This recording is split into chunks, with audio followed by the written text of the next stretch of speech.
Hey guys, we're on Dawn Patrol hanging out in Seattle at the docks, and I'm looking at the new RadCity. We're looking at the medium here. This is 16-inch versus 19-inch. This one's completely outfitted with all the accessories. There's a lot of stuff that's been changed and improved and upgraded for 2018. So I want to talk about some of that first.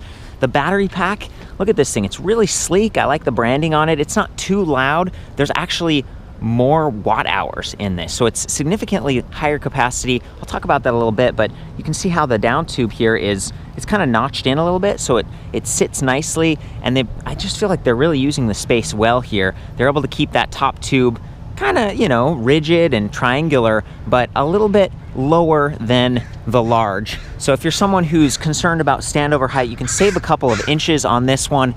Also, they've got a 12 magnet cadence sensor instead of 6, so it's a little bit more responsive and fluid when you start and stop. The battery, by the way, they're using a upgraded 35E cells from Samsung. Got to appreciate that. And one of the things I usually call out is they kind of externalize the controller here, but they've assured me that it's like fully potted, very water resistant. Being in Seattle, you can tell it's kind of rainy here. Sometimes you get a little bit of wet going on, and it's nice to know that that's really been scrutinized.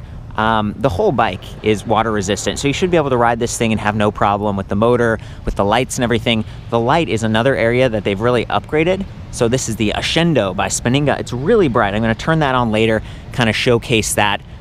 Comes in this gray color with some nice like tuned up accents, blue, silver, orange. Of course, orange is their color, and they've managed to squeeze some bottle cage bosses on the bottom there. So very cool. This bike is about 61 pounds, which is a little bit on the heavier side, in part because the battery, 7.7 pounds right there. We've got the integrated rack, so it's completely welded onto the frame. You've got these pannier rods here, a little bit of a blocking action, and then a bungee loop at the bottom. And then the motor, you can see back here, this is their Shengyi Gearless direct drive motor. Very smooth, very quiet. You don't have gears, which make it kind of zippy, and they can kind of upconvert a motor inside that would spin faster. So if you have like an internally geared motor, they tend to be more compact, but they don't offer regen, and there's a little bit more noise and kind of friction happening. So this is a pretty good application for riding around town, you know, just cruising, being efficient, and it's still very powerful, 750 watts.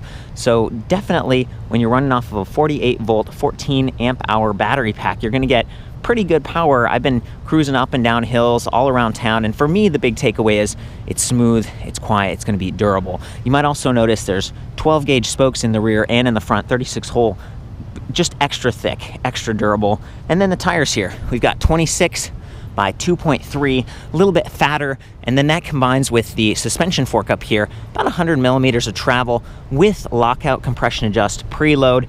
It's a spring suspension, so it's not quite as light. And coming back to the price here, these are $14.99. So, you know, Rad Power Bikes has always been one of the more affordable companies. Part of that's because they sell direct. So when you get this, you know, you'll either get free shipping, or they're going to partner with Velofix and have it sent to Velofix. Velofix will assemble it and then deliver it to you, so you don't have to deal with all the packaging and stuff. I think that's a really cool kind of an upgrade or something special that Rad Power Bikes has been doing. And now they're also in Europe and Canada. Canada, there's some different legal like limitations and stuff. So instead of a 750 watt motor, it'll be 500 watt, but still legal. They're still complying, and all the rest of the stuff is very similar. I love that, you know, coming back here to the chainring, this uses a chain guide. So we've got aluminum alloy plates on both sides, so it's not going to drop off quite as easily. Nice alloy pedals with good knobs and stuff. Again, coming back to like slippery, I love that they got these plastic fenders. Plastic is a little bit lighter, and it kind of springs back into place. It's not going to get scratched and then rust like steel, or be as noisy as aluminum alloy. And then back here we've got the super low gear. This is a 7-speed Shimano Acera with a derailleur guard. Love that, because if the bike tips over, it gets kicked, or it's parked at a bike rack or something, you don't want to have that get, you know, kind of bumped out of true. So the whole thing has really been, I don't know, just it's well thought out, and they are using some of the cheaper parts like a spring suspension that adds some weight, but for city use, that's actually quite good. And for someone who's maybe a bit heavier and you're getting dive, like when you brake and the bike kind of like squishes down, if the roads are smooth, go ahead and just lock that out, you know, and then think about your tire pressure. There's a decent range right here. So, you know, 30 to 80. If you're someone like me, I'm relatively lightweight, I like to lower my air pressure a little bit, and gives it a like spongier feel. It's not as efficient, but you got this motor and you've got that kind of whole regen thing that I'm going to talk about a little bit later. I just think it makes a lot of sense. And then from this view, you can also see there's like 3 points where the battery mounts to the down tube. It's not 2. It's not like they're trying to commandeer like a bottle cage bosses and make it work. This is purpose built, and you can see that too with the way that the cables are all routed and stuff like that. Right down here, a little bit of exposure, but that makes it easier to work on too. You know, you can disconnect back here for the motor and remove that rear wheel. It's not quick release back here like it is up front, but you've got this sturdy 12mm axle with these 10mm kind of slices so that those fit right into the dropout, and then the motor can push against this aluminum alloy frame, as well as a stainless steel torque arm. So that's what that little silver thing is there, because it's a bit heavier. It's like 15 pounds for this motor, and there's a lot of power and force going forward, and then when you do regen, it kind of pushes the other way, so it can kind of rock back and forth. They've, again, just really overbuilt that, so it shouldn't be an issue. And I love the way that they've mounted the kickstand. See how it's out of the way back here? So if you pedal backwards or if you walk the bike backwards, you're not going to collide. Adjustable length here too, so that the bike won't tip too much. See, it's standing up really nicely right now. Looks pretty good. And now that we're at the back of the bike too, you can see this is 180mm disc brake mechanical. So mechanical is something that you can adjust yourself a little bit easier than trying to bleed it and work with hydraulic. I'm a big fan of hydraulic, in part because they have adjustable reach levers. You don't have to pull quite as hard, but I've never bled hydraulic disc brakes. So it's back to like price savings and stuff. And 180mm give you a good mechanical advantage. So that's something I think about a lot too.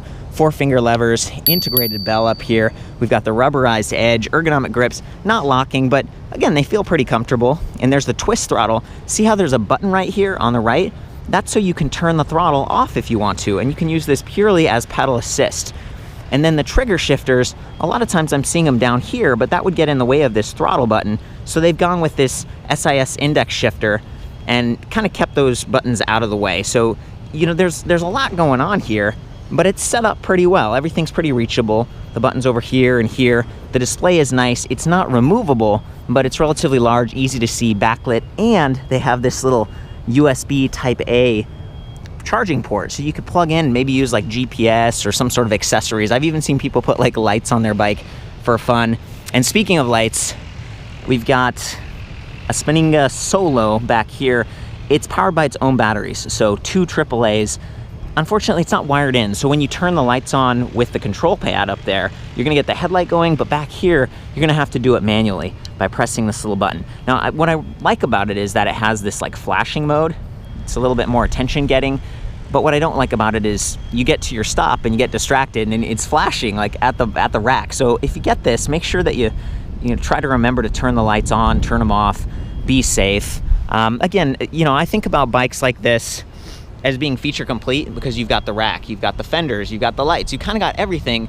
Little compromises that are made, and for some people it's like, okay, you know, what kind of motor do I want and everything, but the price is really hard to beat. Another area that they've upgraded for 2018 is, you can see this head tube. It's got all these different bolts on it. That's for this really cool rack that I'm going to show you in a little bit too. So this thing can be outfitted almost like a cargo bike if you want to, and even though, you know, it comes in these 2 sizes, you can actually do a lot of adjustment. So, you know, if you're sharing this with a friend or something and you're different heights, as long as you can stand over the frame, you can actually adjust this stem up or forward. And I was talking to the engineers and they were like, yeah, you know, we really scrutinized this stem. Even though it has 1 bolt here, it's got sort of a harder material, so it shouldn't get loose. I still double check this, make sure it's tight and stuff, because if you're going over bumpy terrain all the time, you don't want that to start to get kind of sloppy. And you can see that they've got risers here too, so more of an ergonomic upright seating position. Even the handlebars, I'd call this mid-rise. So when I'm riding this bike, I really feel like I can look around, I'm a little bit more relaxed, I got the comfortable tires, the comfortable suspension. It's the kind of ride that I like, because I have sensitive back and neck. I can use this to commute without getting to work and kind of feeling beat up. So I think that's about it. Before we get into, you know, the display system and everything, I'm actually here with Mike Radenbaugh from Rad Power Bikes. I was hoping you could take the battery off for me. Yeah, no problem. Yeah, I've got my gloves on and stuff, so check this out. You just insert the key over here, turn it into that down position, and then just kind of slides forward. Look at that. So 7.7 pounds. We got the fuses and everything. That's the locking pin that kind of holds it onto this track. That's what the track looks like. And then Mike was telling me that the way this battery is set up, you can actually like turn it into an off position and then pull the key out so that people can't mess with your display if you're parked at the rack. And I just think that's a really thoughtful little extra design. Yeah, it says it's basically off. Oh, there's the off. But locked. Off but locked. Here, let's put it back on. Just gonna put this in there, slide it on. Excellent. And then the charging port here, it's way up high. It's out of the way of these crank arms, which I think is pretty important because if you're charging it and you trip over it, you don't want to accidentally bend or break that. We've got the charger right here. It's the 2 amp output. It's kind of generic, you know, sort of standard, what you'd come to expect, but it only weighs 1.1 pounds. So tossing that into a bag or something is not going to be a big issue. And again, a lot of the weight's low and center. The bike's fairly balanced. It's maybe a little rear heavy because of the rack and because of the motor. And there is a little bit of cogging, you know, there's sort of magnetic drag when you come to a gearless direct drive motor like this, but there's a lot of mechanical force really far out on that wheel. So it's not something that's a huge deal, but I want to be fair about the comparisons between this and geared or mid-drive or whatever. You're getting cost savings here. You're getting smooth, quiet durability. Those are, in my opinion, those are some of the biggest takeaways. So let's go back up here. We hold the mode button and the display comes right to life very quickly. 5 ticks in the battery indicator. We've got an odometer and trip meter. You can cycle through that by pressing mode. So there we go, trip meter, odometer. This bike is brand new. Speed in the middle in miles per hour, but if you hold the up arrow, it actually switches to average speed and max speed. So there's a lot of cool stuff going on in here. Mode, that's the same as pedal assist level. So if I arrow up, well, actually I'm gonna start and say you can start in 0 and the throttle works. So if you're someone who just wants to, you know, zip around, oh boy, there we go. If you want to just zip around in 0 and not have the pedals do anything, that's fine. You can use it kind of like a little scooter and then arrow up to 1, 2, 3, 4, or 5. And of course, the higher you go, kind of the zippier it's going to be, a little bit more power. You're not going to be as efficient with how you spend the battery capacity, but it's going to be a little faster and more fun. 20 mile per hour top speed on this, and then we've got watts. So that's like how much work the motor is doing. Another little secret here is if you hold the down key, yeah, walk mode, baby. And walk mode is kind of cool because let's pretend that you got a flat tire or maybe you met a friend at the park and you're all loaded up with gear and stuff. It's a lot of bike to push, 61 pounds, right? So plus whatever else you've got on it. I want to call out that the rack, you know, it's got these bolt patterns, but it does have a Yep seat window. That's that shape right here. So you could put one of those child seats on the back and you know, take your kids around. That's so cool. And there's even a little handle right here, and that's kind of for lifting the bike and maneuvering. But you know, again, back to weight, having walk mode to me is a pretty special thing. And then if you hold up and mode, the display just lit up a little bit. And then we've got that headlight, and it's a pretty decent headlight. It's mounted to the bridge on the fork, so that's the part of the suspension fork that's going to go up and down versus being sprung. You know, it'd be nice if it was up here at the cockpit, but then it gets kind of crowded and stuff, and it's back to like cost savings. And you know, I think this is above average in terms of the part. Based on what I've seen out there. So that's kind of it. You know, we've got the display. It does swivel a little bit. You got that adjustability. So if it's glaring at all, just really, really thoughtful in how everything's been designed. And then you have all these cool options. So it's not just these really cool looking waterproof panniers or this optional front basket thing with a big basket or a small basket. They also have a suspension seat post upgrade. They have like a little accessory for holding your phone if you want to. And again, you could plug that right in and use it for GPS.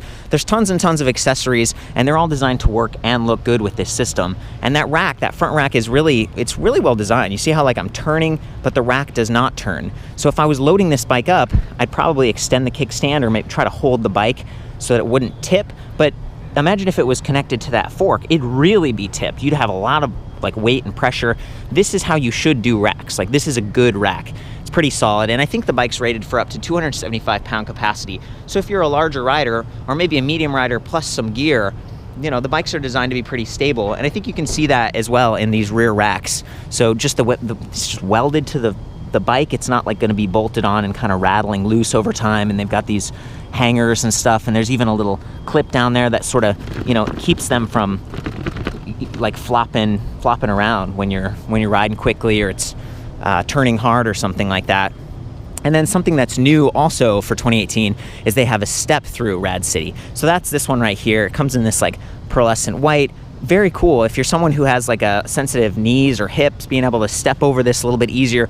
It's much lower than the medium or the large frame, and it's something that, you know, it's a little bit more approachable. Even the handlebar swept back a little bit like this, but the rest of the bike is all still the same. You have the same motor, you have the same brakes, the same drivetrain, 7-speed Shimano Acera, the triggers, everything else is the same, including the little bell. It's just a little bit more approachable. And I love that because I remember back in 2017, they didn't have this, and I was like, well, the standover height's high, and a bunch of people asked, like, am I tall enough? Am I gonna have trouble? What if my bike's loaded up with all this gear? And I think this really addresses that well. So excellent. Like, this is kind of the whole line. It's really cool to get to hang out with you guys and, like, you know, back to back see the bikes, because a lot of times I'm just trying to, you know, pick them up out in the wild. Might be a good chance to actually go and take a ride on this thing now. Okay guys, I'm gonna take it down to level 3. The thing about the motor is it's so quiet. Once you start riding, it ramps up smoothly. I don't know if you're gonna be able to hear it, but I wanna try to demonstrate it at least, because it has the new, you know, 12 magnet cadence sensor and everything. We just stow the kickstand, hop on, get a little pedal action.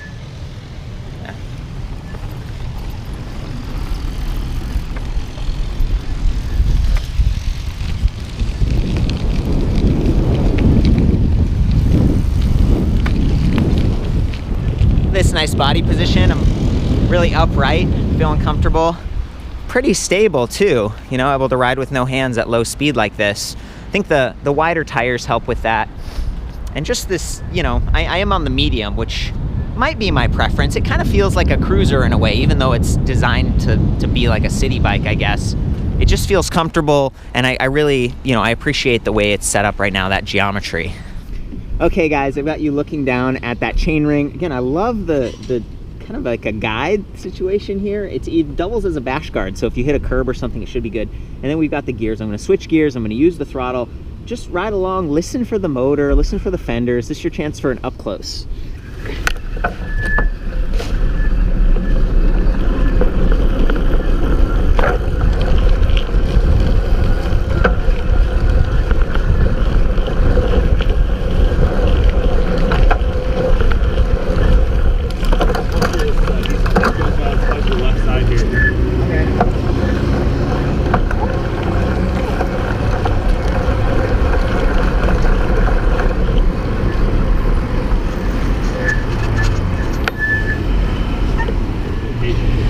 Now you can see the suspension and just get an idea for how this thing rides in traffic. Okay. You see this guy? Like clear. I think we're good.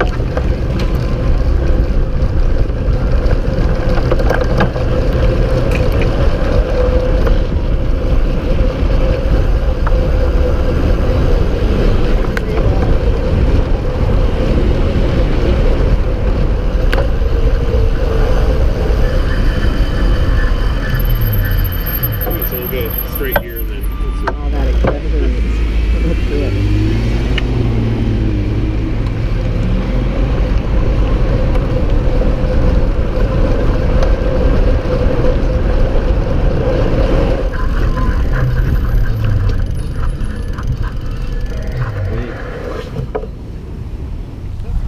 The other thing is, you know, because it's using a cadence sensor, you don't have to push especially hard. You just have to kind of move your legs to activate that. It's more of an on-off switch, and then you determine how much power with the display. And with the throttle, you know, if you're having trouble getting started from a stop sign, a lot of times you're going in the city, you gotta stop, start, stop, start.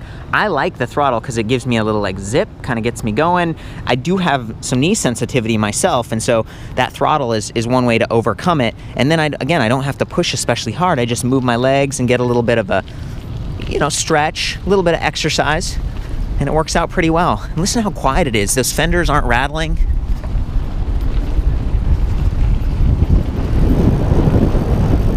Okay guys, I'm putting you in Mike's trusted hands. Good luck, buddy. Thanks.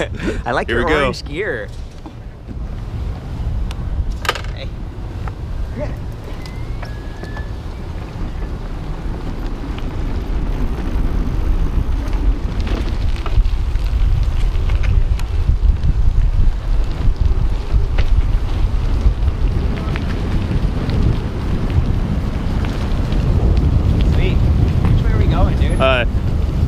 let's go.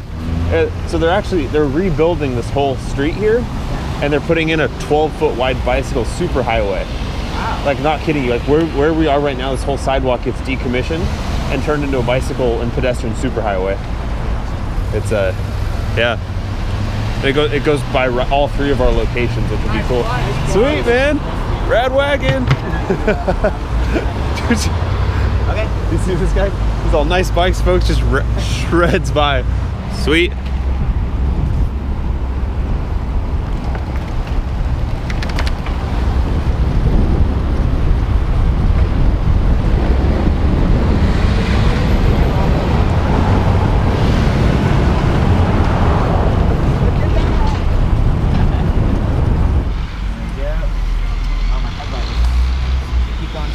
Yes, sir.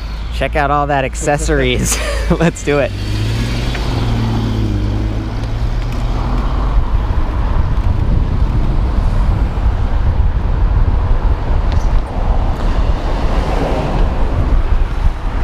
There we go. There's our top speed right there. 20 miles per hour. Just riding with traffic. Stability test.